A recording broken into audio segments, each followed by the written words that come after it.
Hello, I'm Di Roberts from the Insight School of Art, and I'm going to show you a few little exercises to improve your art.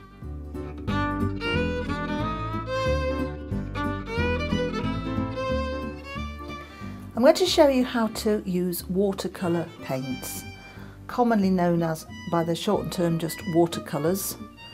I've got a range of brushes that I'm going to start off with to show you how useful it is to collect as many different types of brushes as you can. You'll finally use them all eventually.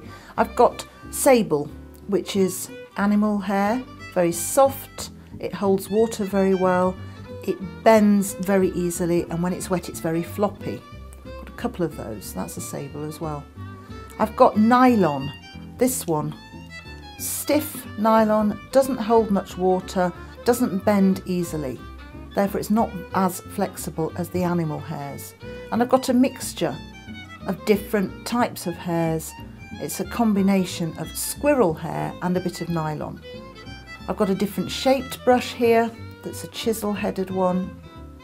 And this is one of my favourites for doing landscapes or anything that needs a bit of texture. This is called a fan brush, and this particular one is made from badger hair. And you can see the different change of colour up the bristles. And the idea of this is, as you'll see, to paint with a variety of brush strokes. So let's start with the traditional watercolour wash. So I have here a set of nicely used watercolours. They look slightly damp to start with. They're quite moist. The slightest touch with a wet brush, the colour comes off immediately onto the brush. I don't need to work away.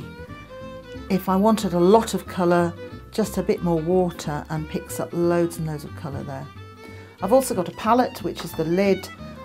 Most artists will keep a palette looking quite dirty because they've got colours there that they may want to use again, so we won't dwell on that. Okay, using just any colour at all to start with, I just want to show you how to put a wash on the paper. So a wash is where we want a nice smooth covering of paint without any marks other than the paint running down. And as you can see, I'm keeping it very wet. The paint forms a blob here, and the trick is to keep that blob moving. Now I'm holding my brush upside down to show you how easy it is to move it down, and even this way, how easy it is. It keeps moving, and what's gone before is soaking into the paper and forming a beautiful wash. I can put a second colour on top and also let it run down into the water that's already there, and you'll see how the joy of watercolour is that there are no definite rules. You don't know what's going to happen. Watercolour's full of what's known as happy accidents, and all these runs down, I can keep going, I've changed the colour now, or I can stop, put it flat, allow that to soak in, and you'll see that as it dries lighter. You learn about watercolour by doing. The more you play with it, the more fun you have, the more you learn about what it does. I'm going to show you with the stiffer bristled brush, this is the nylon brush with the chisel head, how with a different colour we can actually almost draw with paint. I could draw, it's quite dry, let's put a bit more water on it. I can draw a straight line, I can pull across, I could draw a square, and I could fill it in without a wash. This is a different form of painting. This is wet paint on dry paper, and I want to show the brush strokes a little bit, so I'm allowing it to get a bit drier, moving the paint around. As it dries, as it soaks into the paper, all these lines will stay quite loose, fresh, almost like an abstract painting. So that's the second way of using it, wet on dry. This is a third way, and again I'll show you a different brush just so that you see how they all work. This is a mixture of squirrel and nylon. This time I'm going to wet the paper first just a small square, and using wet paint I'm just going to drop it in and let it move around. Put a second colour there, drop it in, let it move around.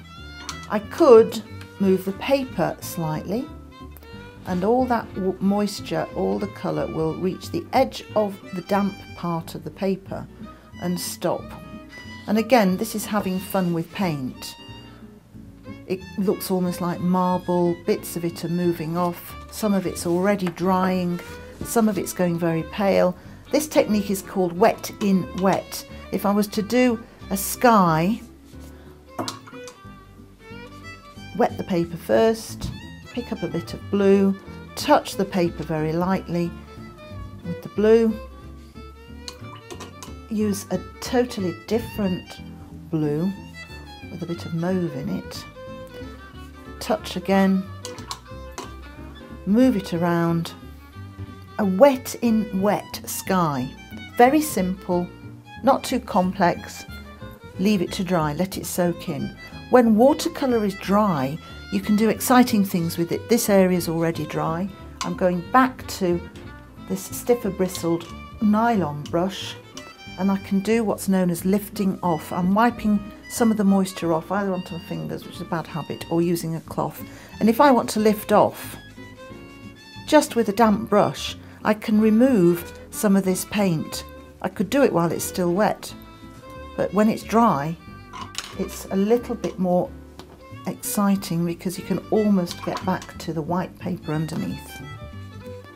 So, a wash, letting it run down, wet paint on dry paper and then lifted off, wet in wet or wet on wet it's sometimes known as, and this is a sky, and as you can see, if I move it so it doesn't shine too much with the water, the effects are quite fabulous.